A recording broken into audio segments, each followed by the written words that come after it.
Hello everyone, today we talk about the Nikephorian Cataphracts, so the Byzantine cataphracts that we can trace, historically speaking, to have been present from the 10th century to the 12th, roughly, and that were seemingly revived by the Emperor Nikephorus II.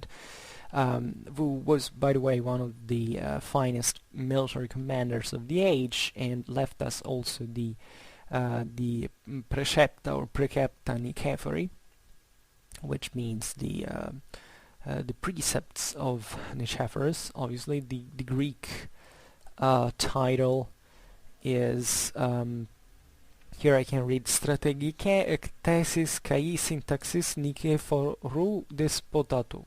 Should be in Greek. I'm not sure, but which is one of the great military treaties, that Constantinople produced. Essentially, some of the best military treatises, military works of the Middle Ages, really shedding light on topics that otherwise, for the same nature of Eastern sources, sometimes are very difficult to access or understanding. And unfortunately, about the same Nikephorian cataphracts we really know a very few. Cataphracts, as you know, is it's a very generic term in Greek that simply means armored. So basically, could be applied to a very wide range of troops, with various degrees of armored protection, and you have to think that in both in the ancient, let's say before the Enlightenment, in many ways, the terminology to define certain troops wouldn't be really a categorical one. It's our modern mind that is obsessed by this idea of attaching a label to something to determine, yeah, so it is, point. No. What you find here in the sources are terms that first of all varied in meaning over time, which is the average even today. But secondly, they really have nothing like a scientific categoric meaning. So a cataphract could be, just a middle or heavy cavalryman with some armor put on, maybe or also on the chest of the horse, etc., or the very canonic heavier cataphract was covered in metal from head to toes, literally, and that made really some of practically the greatest elite of troops that could exist at the time, until the development of plate armor during the 14th century, the 13th and 14th century, when things began definitely to be even better. So who were the Nikephorian cataphracts in practice? There was an old historiography that took things a bit too literally, by saying that the Emperor Nikephorus II, who talks about and dedicates, by the way, one chapter of his Precepta or Precepta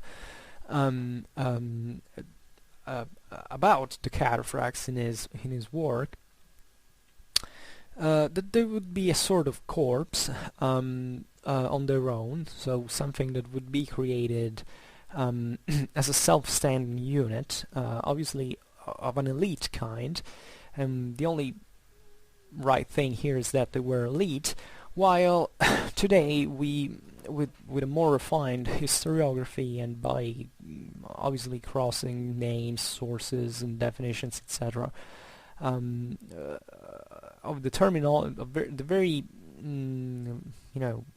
problematic military terminology that we can find in the sources, that the Nikephorian cataphracts were essentially a kind of troop that existed within the imperial cavalry.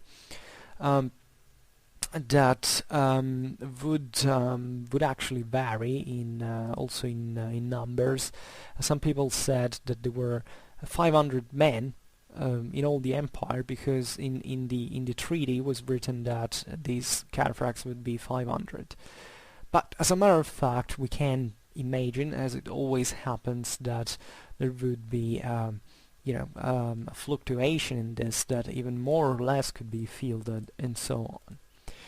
So the cavalry at this time, the Byzantine cavalry at this time would essentially be divided in three arms: archers, the cursores or riders, which is a Hellenized term of Hellenized Latin term, or the cataphractoi. And sometimes we don't really understand even what was the practical difference between the two, or better, we know what the terms meant and what they were supposed to mean, but we don't really know whether there would be such a strict distinction between these three categories, which turns out to be instead quite blurred.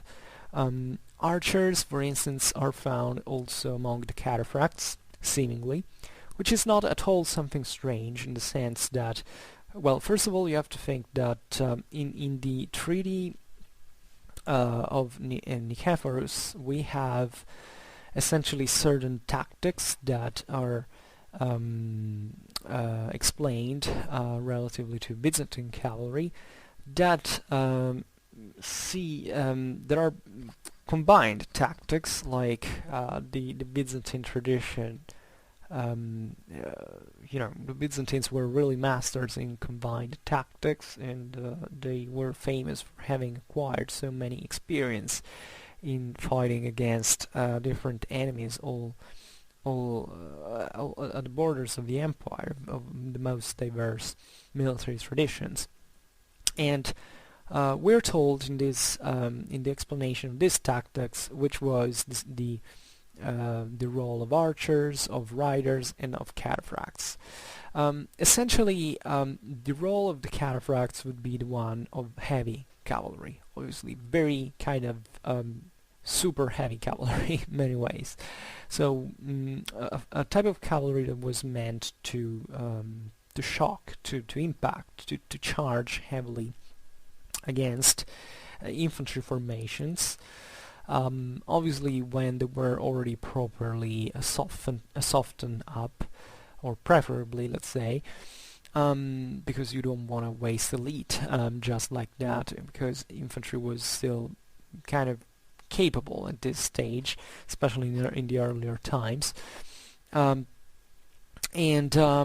archers would be normally behind the cataphracts and shooting therefore over their arrows over their head, and the side of the cataphracts would be protected by the riders, so lighter cavalry that could perform kind of a preparatory action to kind of channel safely the cataphracts straight towards the enemy. The same goes for the archers. So naturally, these tactics could be, every battle is different. We don't have to think about these modules that the Byzantines quite often talk about in their military treaties as universal laws, or something that couldn't be altered, or that was practically feasible at every time. But theoretically, this was really the idea. The cataphracts would usually draw up in a wedge formation, with not really one guy at the top like in other cases, but the first line being of 20 men, seemingly, the second 24. So there would be progressively a space of 2 men more in the posterior lines at every line, for every side, so 4 men in the wall line. This would make, theoretically, if the numbers of the organics remain the same, 12 lines. The last one of which would count something like 64 men. So this really adds up to, yeah, because it would be 504 men for the 500 men that are also named into the Percepta, but there would be also other numbers like less troops made up of 380, and parts of these guys would be archers as well. Now we don't really know at this point, this is one of the many question points that we can really speculate about, is how many of these archers would be cataphracts themselves, or better, how armored they would be. Obviously the archer had theoretically another role. It is true that the horse archers of the steppes sometimes in history, traditionally, could be cataphracts as well. I mean, the practice would really lead to a diversification into specializations, like either the shock heavy cavalry, armored cavalry of the cataphracts, and the horse archers that could be very less, very more likely armored, sometimes not even armored at all, to make them run faster, because it was a matter of speed as well. The cataphracts being extremely heavy, they couldn't perform full gallop, at least for more than a certain distance, and it was obviously, they would warm up quite easily and get tired, so they would also operate on quite preset directions and with very careful move. But it is true that technically there could be archers with a certain good degree of armor, kind of compromise between the two things.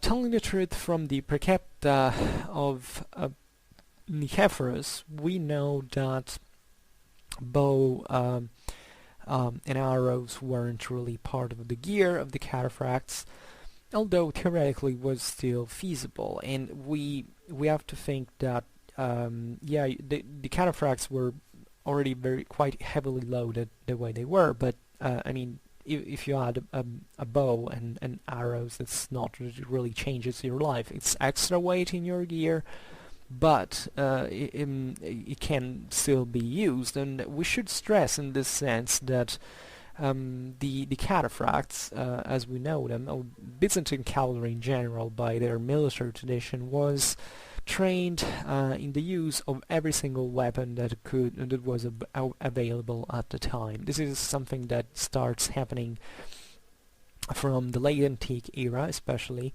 and it was the pride of the early medieval Byzantine armies in many ways. So especially the cataphracts, that were a great elite, maybe could fight as cataphracts most of the times, but theoretically as men, as aristocrats, as people who, as professionals of war, in many ways, they could still be employed in other roles, maybe with a different equipment to use, and they would be quite skilled into the use of bow and arrow, if anything, because this is something you find literally everywhere in contemporary times. If you take the Normans, for instance, we know that the Normans made a quite extensive use of archers, and that the very heavily armored Norman knights would prefer, however, to use shock tactics of cavalry charges and melee fight, etc. Into which archery was considered something coward in many ways, because the true warrior really fights face to face, doesn't need an arrow. But telling the truth, this is a bit of an ideal picture. We know that the Normans, being aristocrats and noblemen, they would perfectly know how to use bow and arrow, simply because they loved hunting, and hunt was done like that. So even if what I'm trying to say is that even if that certain tactical roles oblige for practical reasons to be equipped just in a certain fashion, it doesn't mean that the guys have that role cannot do something else. And you have to think in this sense that when you go on campaign, it's not that you're gonna be able to deploy cataphracts at every single second, because most of the military operations are things like skirmishing, ambushing, patrolling, and other things that will require much lighter troops, and it's still possible that some of these troops could be made up of professionals that would be cataphracts in a certain in a pitched battles, but that maybe, even if not preferably, because they were quite still useful human material, human resources, let's say, to cover other roles. Or even think about desperate situations. Think about the same cataphract falling from his horse. He had to defend himself in some fashion, even if he was not equipped for that particular emergency situation into which the weight of his armor was something very heavy to bear. And also relatively to this, I wouldn't like to stress that too much, because we know that in parallel, just talking about the Normans, since we are in the same times, remember we're talking about Nikephorus, but these cataphracts really existed from his times, so the 10th century up to the 12th, as far as we know. So even in the same times in which the Byzantines fought against the Normans of Sicily, think about the Komnenian dynasty, and we know, as a matter of fact, from Anna Komnena that her father, Alexius, actually wore certain armor that was evidently the one of a cataphract in practice while fighting at Dyrrhachion against the Normans. So we have a kind of good comparison with the Normans, with the heavily armored Western cavalry in this time. The Norman knight, even though not so heavily loaded on average, but this is arguable as well, as a Byzantine cataphract, was still pretty heavy, and he could quite easily mount or dismount and fight equally on foot and on horseback. This was typical, especially previously to a certain age. I mean, the more you went on in time, and the more the Western cavalry tended to be specialized to fight on horseback. But throughout the whole Middle Ages, Western cavalry was also perfectly capable of dismounting and fighting on foot. And if you see how heavily they were loaded as well, you wouldn't think that a cataphract, a Byzantine cataphract, couldn't really do the same. I mean, finding himself in a condition to be obliged to fight on foot, and having the physical prowess and the training to fight with all that armor on, even on foot. The concept of the cataphract in here is that cavalry at that time was really evolving towards a shock cavalry, an impact cavalry.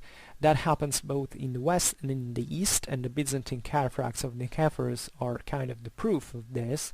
Also because Byzantine society, although very different from the Western one, the Byzantine state being much more centralized than the Western one, was still evolving, especially think about the Pronoia system, towards a sort of pseudo-feudalism, at least in the way certain troops were trained and maintained.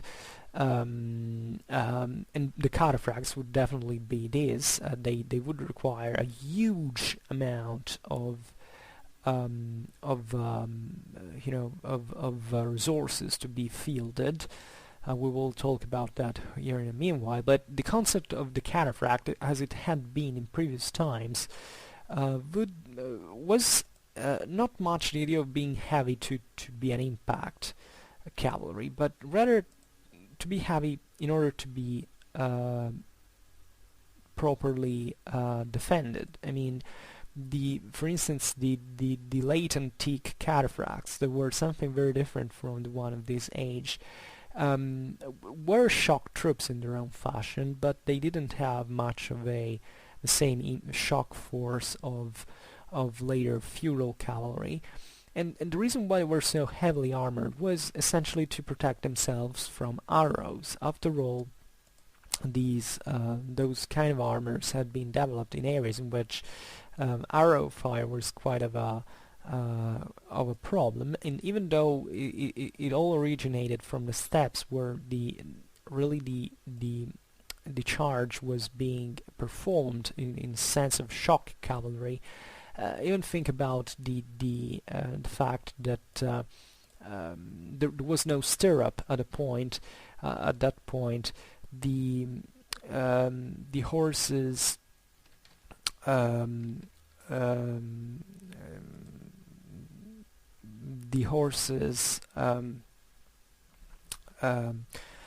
hooves were not really made up, or better, I don't know how to say this in English, but they didn't have the same grip on the ground that you have instead when you place iron on them. So the whole thing would be very, very different. Cavalry warfare would be very different from the one we were talking about right now. So in general, however, if anything, for the protection of the cavalryman's life, all that armor that he wore as a protection was mainly from arrow fire, from things that flew in the air, at least. Obviously, being a cavalryman, that equated also that if you fought against other cavalry and a lance struck into you, you wanted to be properly armored. But among all the various, there is one thing that happens where you are on horseback, that you can't really maneuver your body so well, because you are on a horse, and the horse can turn around. You can have, you don't have the same mobility as if you would be on foot. You're exposed because you are on the top. You're kind of an easy target in many ways. And therefore the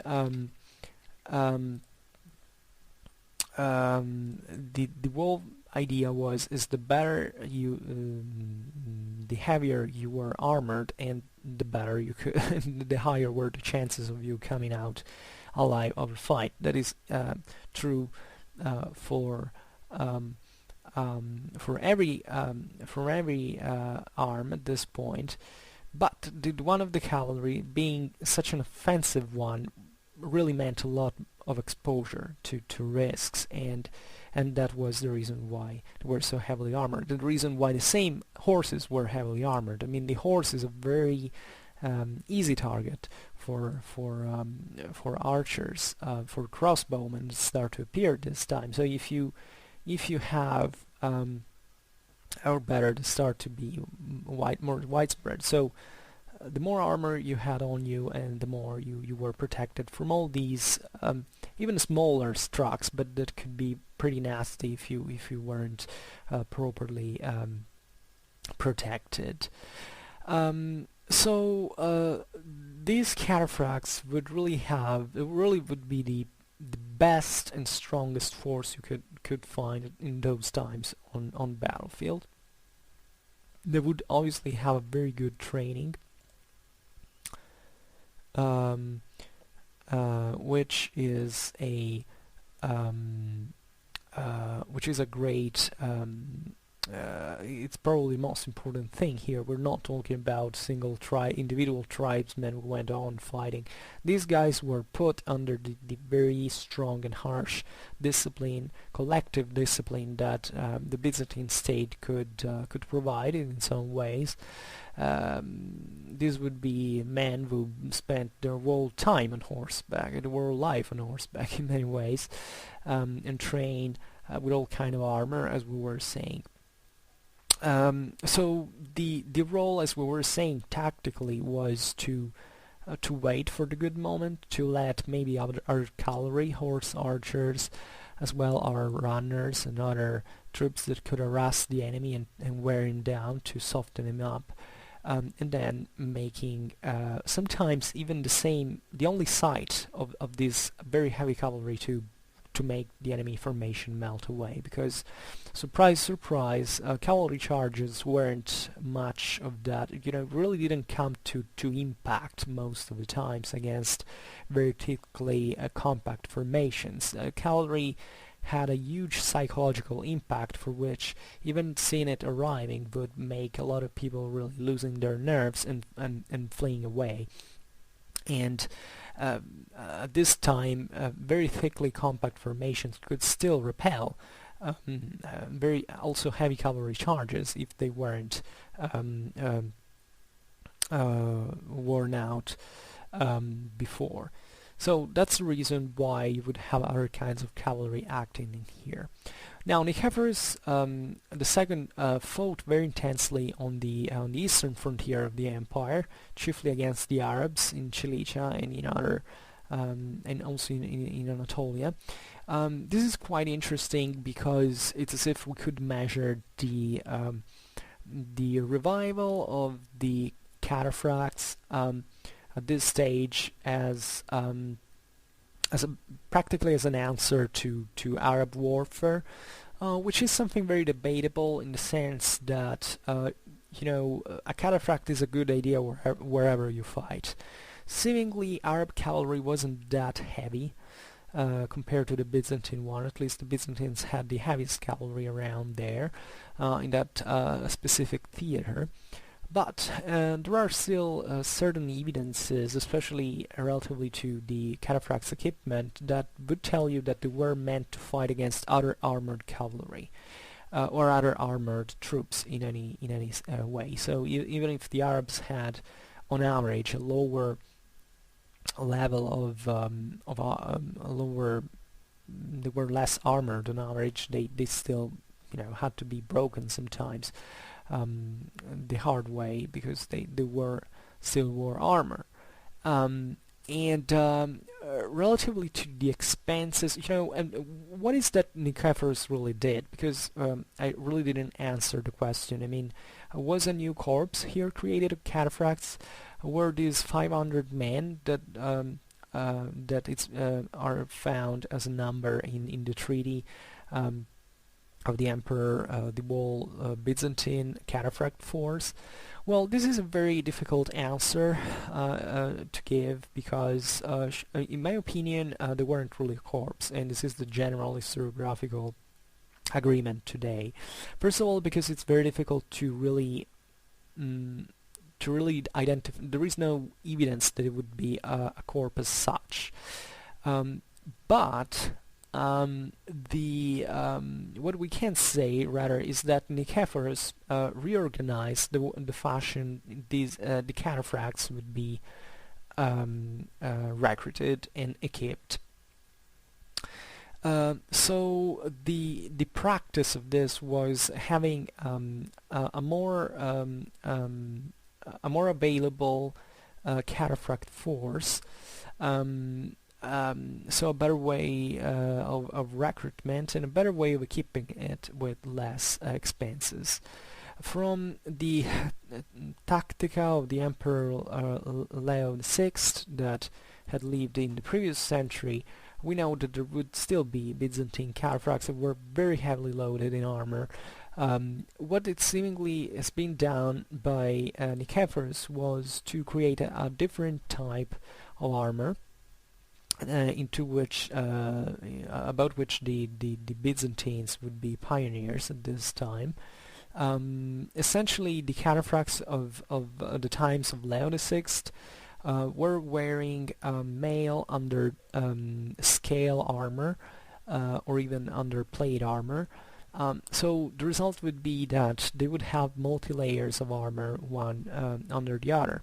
Now, this was quite a good protection indeed, but in practice would make their equipment extremely expensive, and in a certain sense useless in terms of costs and benefits, because really a good scale or plate or armor especially together with a padded coat that was quite extensively used at this time, would be already enough to stop at least any arrow bolt that could arrive to you. So there was really no point in having such a heavy and easily exhaustible cavalryman loaded with so much iron. So what Nikephorus seemingly pushed for was the creation of different armor that was made up by scale and plate armor, with the uncovered joints eventually covered with mail that really didn't go underneath the scale and the plate armor, but was essentially attached either to the same armor or more preferably to the padded coats that were worn underneath it. Underneath them. So as a consequence, this is something that the Western Europeans started to do in the 14th century as well. I mean, the idea of stopping to wear a plate armor over mail, but simply covering in mail only the areas that were left uncovered by the plate armor. In this sense, the Byzantine technology for the warriors, the fighter protection was very ahead of its times. It was probably the most advanced at the time, as far as we know, at least in the West. And the normal equipment of let's talk of all the layers that a cataphractos, I believe it's in Greek, would be equipped with. So first of all, and I should mention that this whole thing was done to avoid not just less encumbrance, to minimize encumbrance and weight, but also to make the cataphract be able kind of equipping itself in some measure. So without squires, without guys who had necessarily to be there in order, and this was achieved through increasing the functionality of all the items that made up the armor. So first of all, there would be a sort of padded surcoat of quilted cotton called in Greek peristheidon or zupa, which would have short sleeves as well, that was worn really from the base. Then over it you would start wearing sort of male skirt that doesn't have to be confused with the pteroges, I believe it's the name, that are present in iconographical sources, especially on a classical as a classical echo sometimes in Byzantine art, and not just that. But this would be really male or maybe scale armor, a scale armor skirt from all around your waist that would arrive essentially up to the knees sometimes. Then you would have the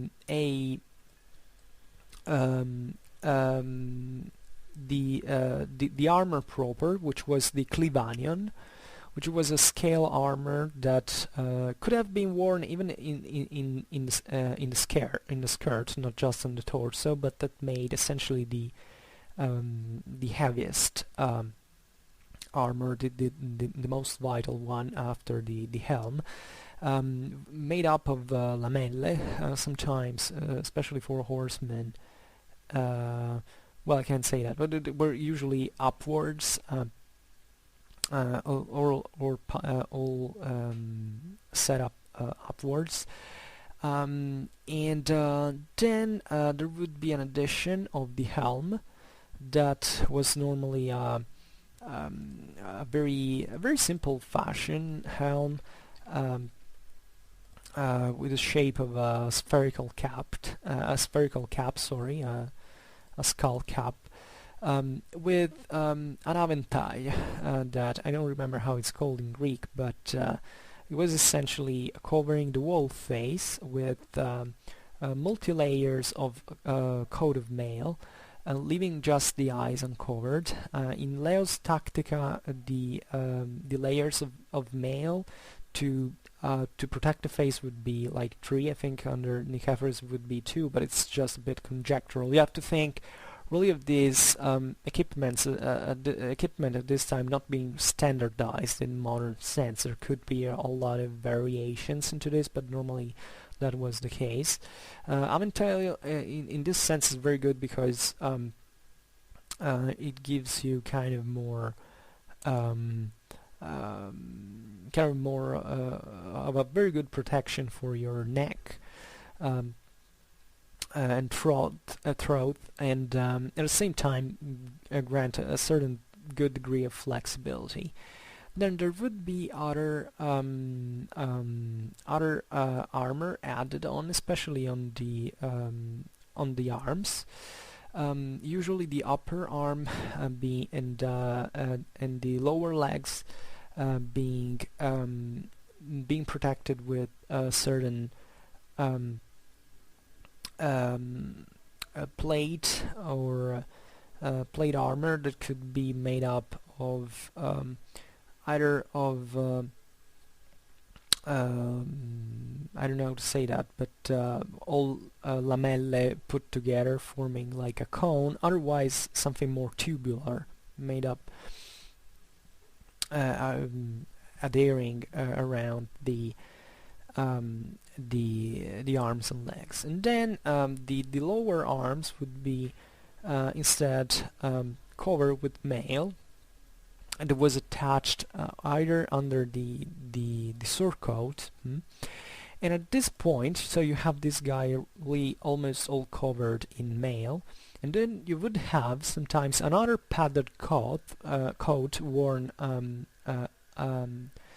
over the mail, that was called epilorikion in Greek, which means epi means over substantially, and lorikion would be the Hellenization of lorica.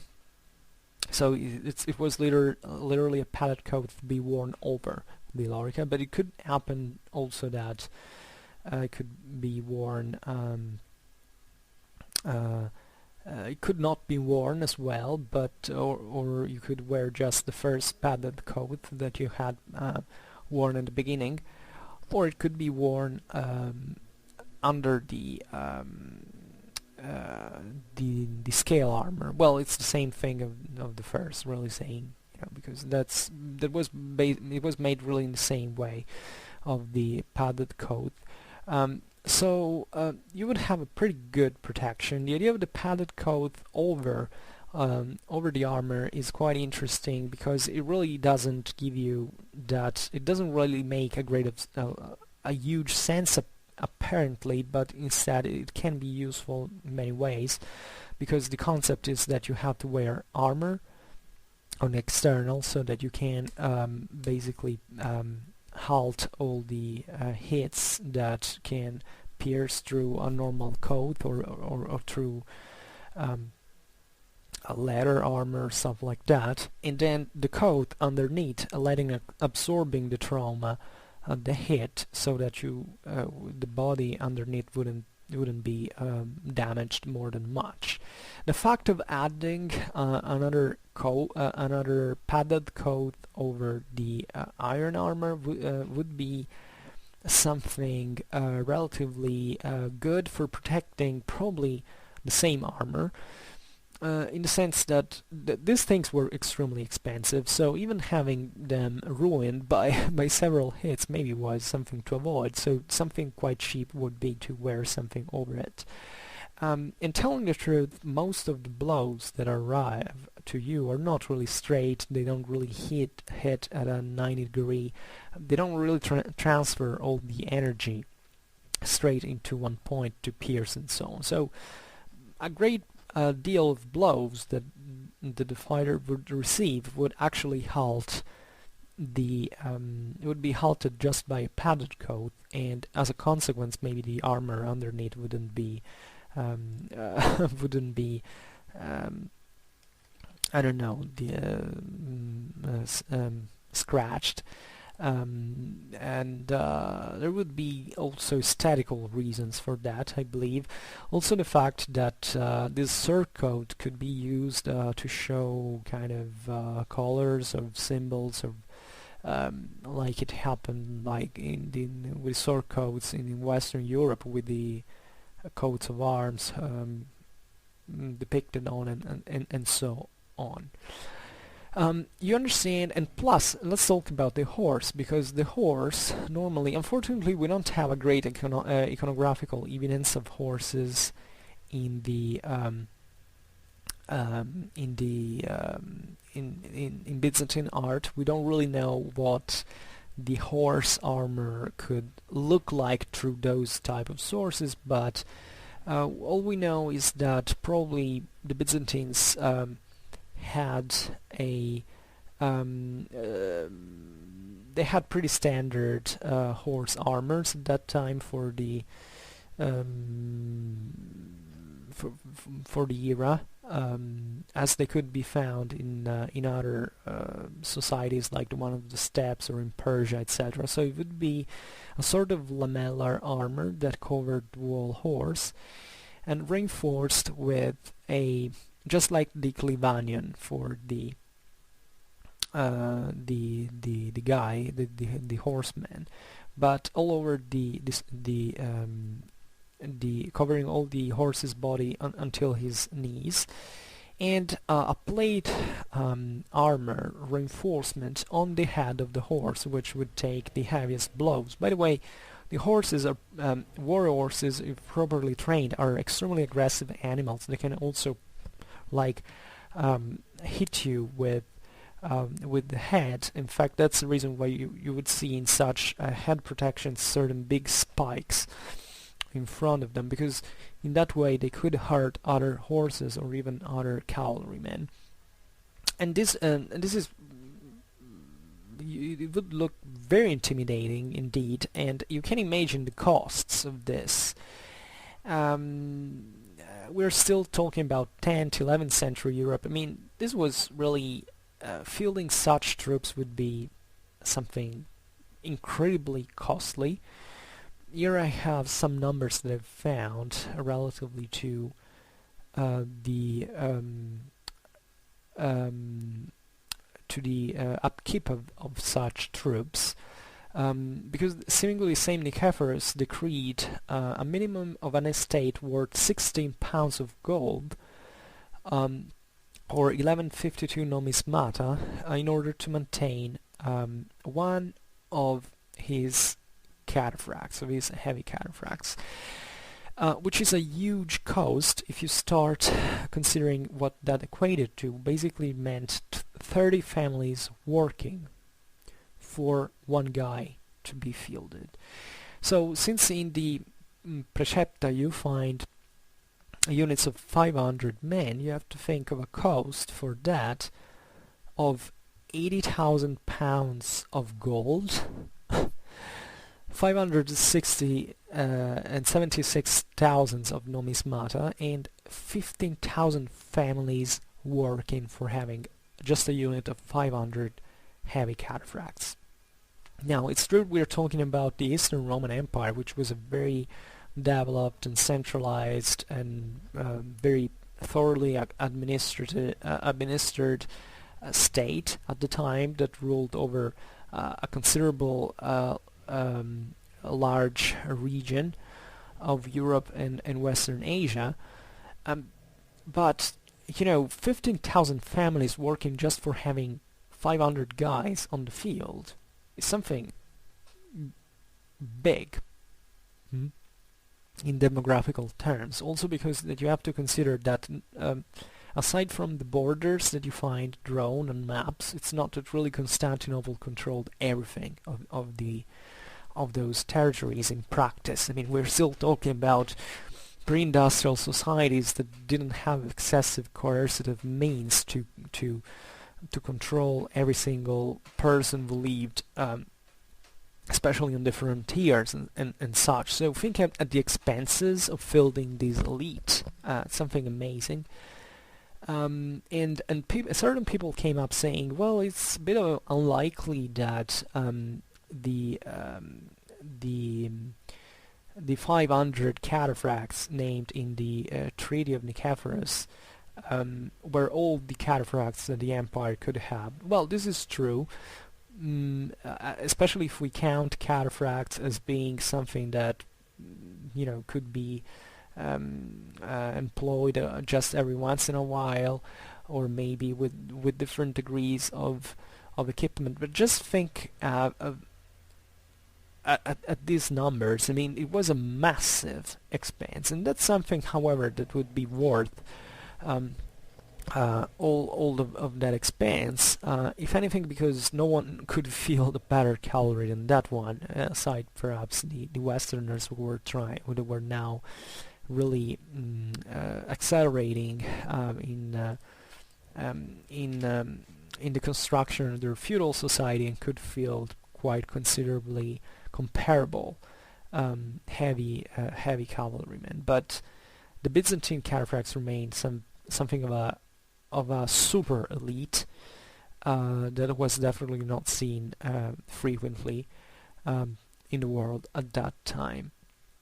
So many people say, well, this kind of cataphracts eventually didn't make much of a they disappeared. Someone said, well, after the defeat of Manzikert, the Byzantines couldn't field such guys anymore. Well, who said that? Why such a strict and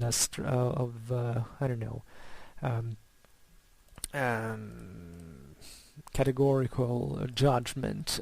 Such heavy cavalry could still be recruited, probably in less numbers, because after Manzikert, indeed, some of the most suitable regions for the training and the maintenance of such mounted elite were lost, but doesn't mean that from Europe or of the rest of the Asian of the Anatolian coast, enough resources could be drawn to have such an equipment. As a matter of fact, we were talking about Anna Komnena before, that talks about her father. I say his once again. Her father fighting with the same kind of equipment. Obviously, he was the emperor of Constantinople. So, but as a kind of an elite doesn't require such a huge structural system to function. I mean, there were tribal societies at this time in Europe that could produce surely a few numbers of such elite armored cavalry, but that still were present there and could make numbers, especially if through alliances joined together. I mean, the empire was still a formidable thing even after Manzikert, the loss that battle implied. One of the most interesting thing that is described by the Treaty of Nikephorus is the equipment of the cataphracts. First of all, they would have to use a lance, as it was really the average for cavalry at that point. We don't have javelins here, but we have to remember that the lance sometimes could be really thrown at some point, and this was the average also in the West. So the heavy cataphracts probably had a kind of special lance that was quite fitting to their very specialized role of shock cavalry. But generally speaking, these troops could really be equipped with several different types of weapons, and as we see, the cataphracts would be equipped with two swords, one double-edged and one single-edged. You don't have to take this categorically, once again, but this was prescribed at least, so at least it was the intention of having them equipped in that fashion. They would have to have mace. Nikephorian Precepta really stress this very clearly. The Cataphracts had to be equipped with iron maces, with iron heads, with the heads of the mace with very sharp corners, with a that could be either 3 or 4 6-cornered maces. And this implies something very important about the warfare in which these guys operated, that they had to hit outer armor. Because wherever you find a mace in warfare, you have to understand that that is meant to break armor. And the most likely troops to use a mace were incidentally armored troops as well, because they were the only ones who could arrive so close to an enemy to hit him with a mace, so to have enough good protection to close in so much. So this is generally meaning that these maces would be used against some enemy that evidently at that time was enough armored for those maces to work. So even certain categorizations, like, I don't know, the Arabs or the Middle Eastern or Near Eastern cavalries wouldn't be extremely armored as the Byzantine ones. Doesn't mean that they weren't armored. As a matter of fact, especially from when cavalry met cavalry, they were usually elite. I say usually because certain people say, well, the Counterfacts didn't meet a lot of other cavalry in fight because they were so heavy that the best way to crush against them, to use them, was to make them crash against infantry. Really? I mean, cavalry being surely kind of an elite in its own kind, at least for numbers. Even when you have light cavalry, usually you probably have, unless you're not you don't come from a nomadic people, as many infantrymen at least. And I'm sure there would be other heavy cavalry that the heavy Counterfacts could be sent against. I don't really see anything different in this sense. I mean, I don't see why the Counterfacts shouldn't hit other cavalry. It was perfectly plausible in certain occasions, especially if there were frontal attacks. Because at that point, yes, probably these Cataphracts weren't at all very maneuverable. I'm not really talking about the individual skills of the cavalryman, who could make maybe the horse do everything he liked without excessive trouble in spite of the weight. But when we talk about hundreds of cavalrymen acting together in formation, the general weight, the weight of the armor of all the cavalrymen really increases the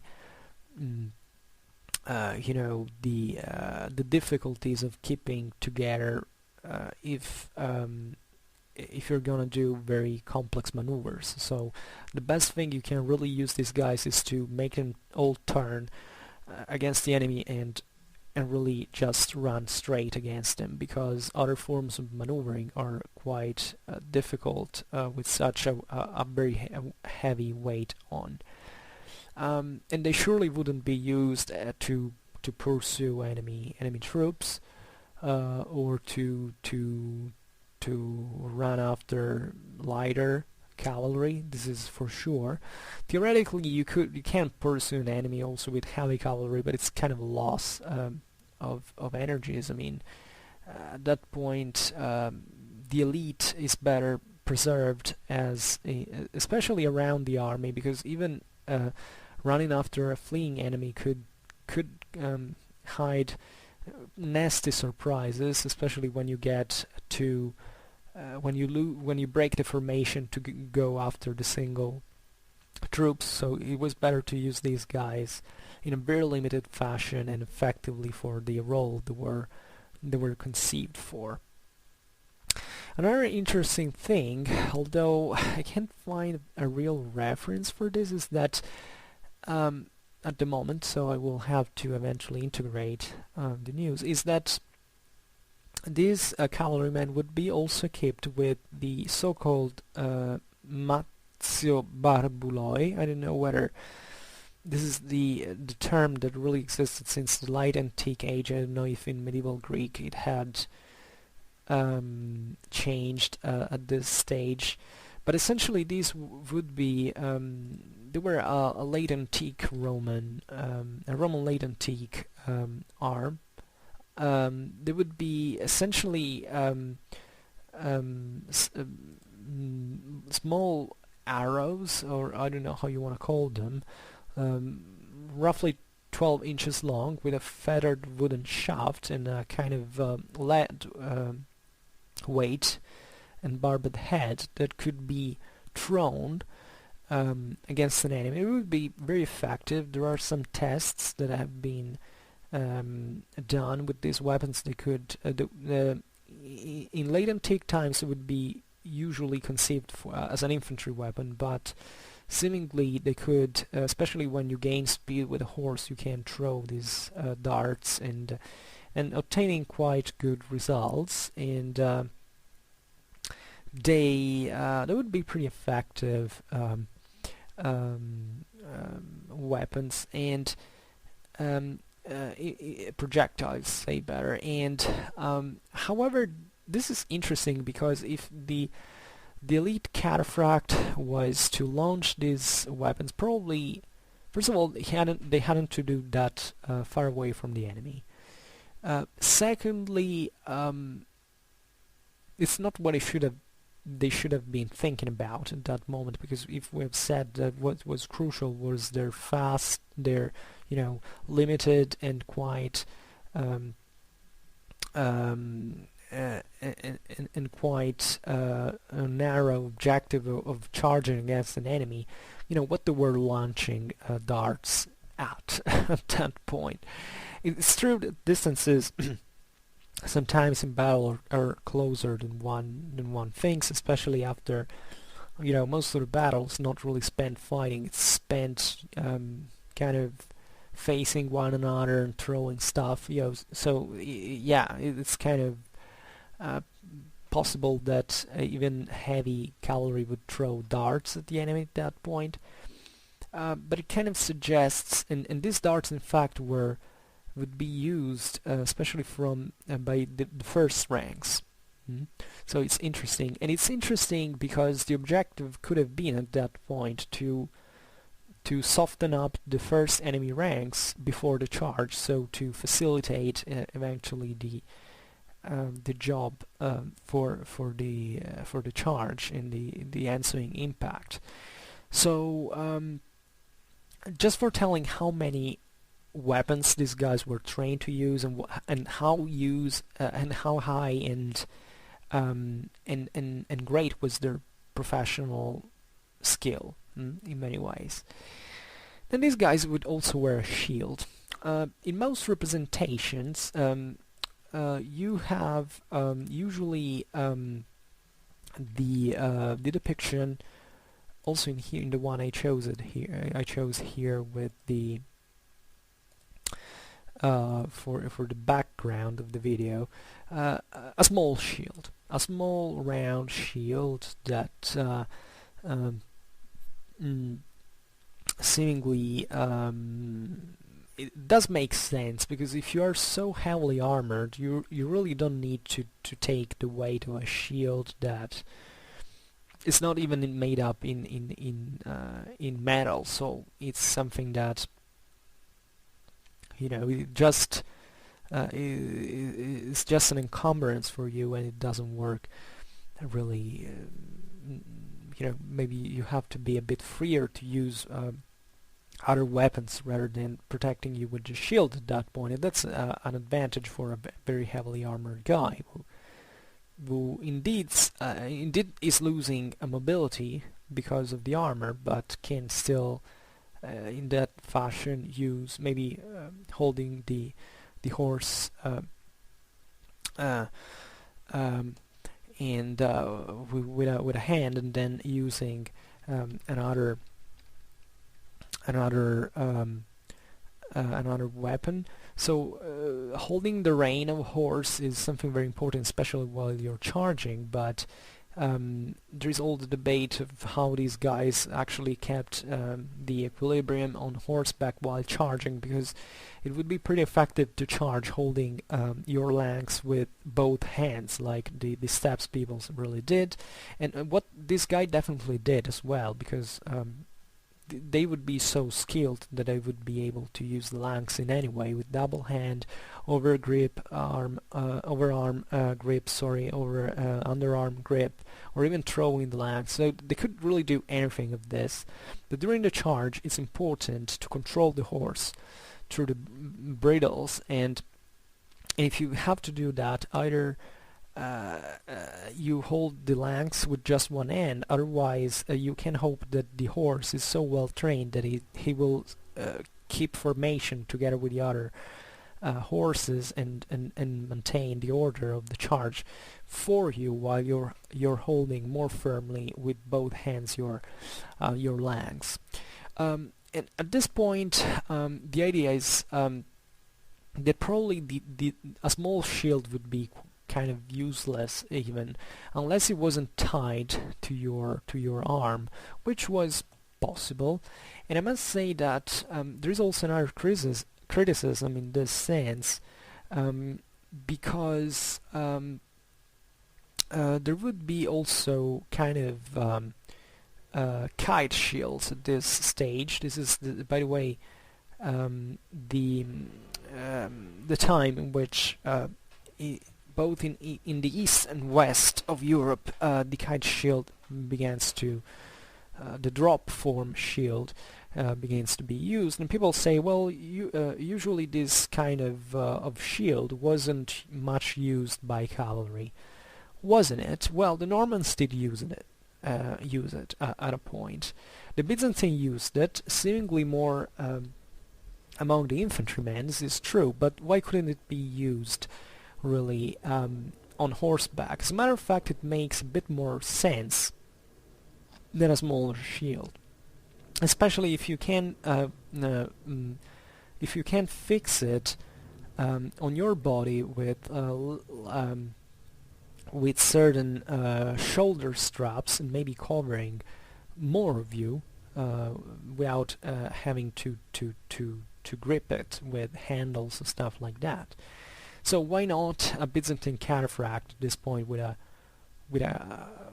shield that can cover a great part of his chest from one side without even having to hold it, but with your hand that could maybe use freely the rein or the lance, and at the same time covering your flank. I mean, it's still possible, as it's still possible that the cataphract could dismount at a point. It doesn't matter how heavy it was. In my opinion, it was still feasible and done in practice many times. Also, for one reason, because you have to think that the horses, it doesn't matter how selected and tough breeds they could be at that point, to hold all that weight of their own armor plus the knight with the armor over them, they would have to have the guy on horseback for just a limited amount of time, because otherwise the horse will get tired quite quickly, and that can turn ineffective. So in spite of all the weight, I'm sure that these cataphracts could really mount and dismount from horseback relatively easily and relatively frequently, even during the clashes. So in my opinion, it was really feasible, and it was really feasible also because of the extremely high level of professionalism that these guys displayed, and how other feudal knights in Western Europe really did at the same time.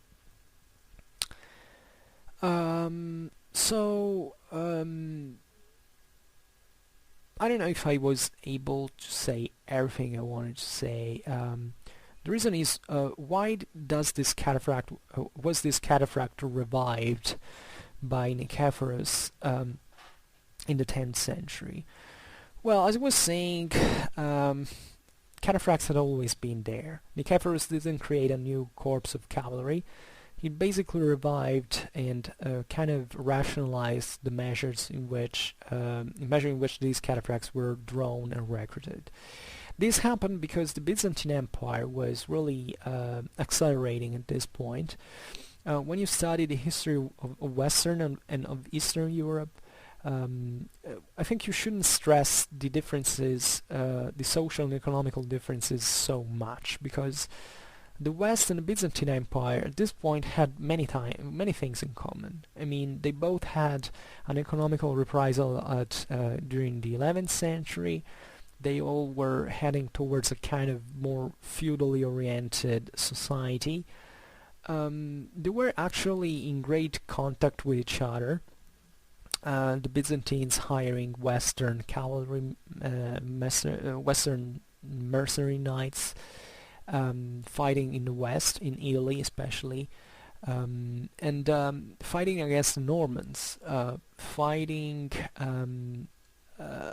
enemies in the West that were increasingly more armored, just like them. So it's difficult not to see a kind of parallelism between the two things.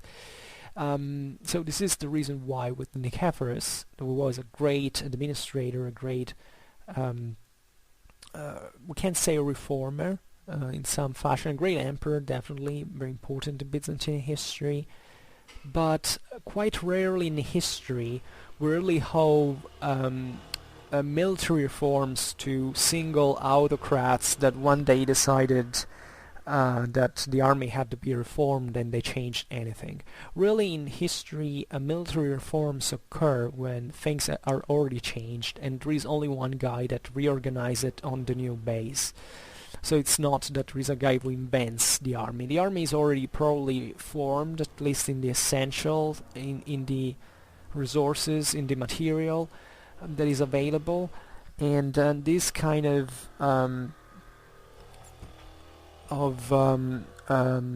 units was kind of already out there. Society could afford to sustain such cataphracts.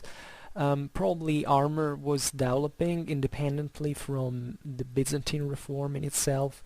And was one guy who said, okay, let's catalyze all this and let's make a good reform. Let's even think of taking a bit more weight away from these cataphracts, for in the way the armor is really made up. Let's try to make it more functional also for our recruitmental needs. Then you have, the Byzantine history went on, and there would be certain moments of crisis, but also mostly a kind of rebirth during especially the 11th century, especially with the Komnenian dynasty. And that was a direction that the empire took towards a kind of, let's say, feudalization in many ways that was, as we were saying, very different from the Western feudalism. It was just basically a form of recruitment that was based on creating these estates from which the single knights could draw their the resources necessary for their own equipment. And during the Komnenian dynasty, especially during the 12th century with Emmanuel Comnenus, there would be an increased westernization of the Byzantine army in many ways, not just because of the hiring of many Westerners in that Western knights, especially Sicilians, but also and especially because the same Byzantines were wondering whether the Western model was more successful than the old traditional centralized sclerotic one of the empire, that at this point was still very, very, very strong, but at the same time was feeling always more threatened by Westerners who were literally galloping very fast and accelerating and threatening the same Byzantines. The Normans invaded the empire many times. The Crusaders were kind of a dangerous element. when crossing through Constantinople towards the east, etc. Why did they seem to disappear by the 12th century? Well, between Manzikert and Myriokephalon, so 1071 and 1176, if I'm not wrong, there's a general historiographical consensus relatively to the relative decline of the available resources of the empire, and it would simply arrive in the 13th century, the fall of the empire, in 1204 with the Crusaders that conquered Constantinople, and basically the whole original structure was lost. Then eventually the Palaiologoi reconquered Constantinople at the point, but the old empire was over in the sense of its mighty structure, even of military independency in many ways. The Westerners would arrive really everywhere at that point. The Byzantines were obliged to draw from very different bases from the ones that they had. So it's not that the heavily armored cavalrymen disappeared. On the contrary, but it would become closer to a kind of the passepartout model that the Western Knight embodied and represented. I mean, the Cataphracts and Byzantine army in that point would essentially represent a very sophisticated arm among all the various ones that the Byzantine army had retained from late antique times. After the 12th century, there wouldn't be that kind of military organization anymore. Either it was declining, either it was wiped out at a point. So it was more about mercenaries, and also the face of the market of war was changing. So there was simply no convenience at a point to make this kind of super elite troops aside from, I don't know, the palace guards or something like that. There would always be elite troops at that point, but it wouldn't be framed into an organized and supervised military statal structure like the one of Nikephorus II really still existed in Constantinople. And that's the reason why you don't find the evidence of a further cataphract revival, if not during this 10th-12th century period. And this is my interpretation, and it's probably like that, I believe. Doesn't sound it does sound simplistic, but the reason why we're so impressed by these cataphracts at the time of Nikephorus is that there would be something unique in the military average of the time. In the 13th century, a heavily armored knight, it was, the average knight, the average heavy cavalry type that existed all over the world at that point, with certain societies that being more feudal could field more of them and better equipped, but essentially the